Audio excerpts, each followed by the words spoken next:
Three mountain dons, Dhaulagiri, Annapurna, Kanchenjunga. Now 3 more to go.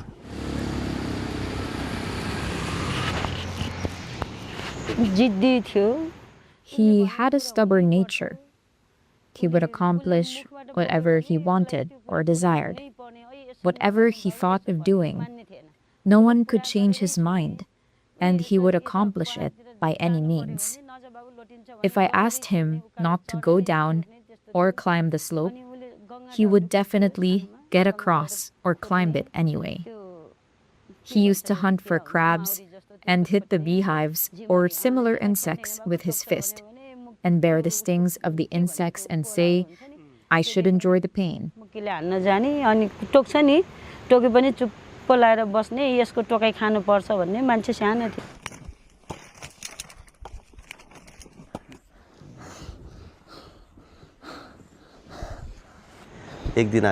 We are observing a day of mourning, and the rural municipality has also announced a holiday today for him. The chairman of the rural municipality has announced that they will erect a statue dedicated to Nirmal.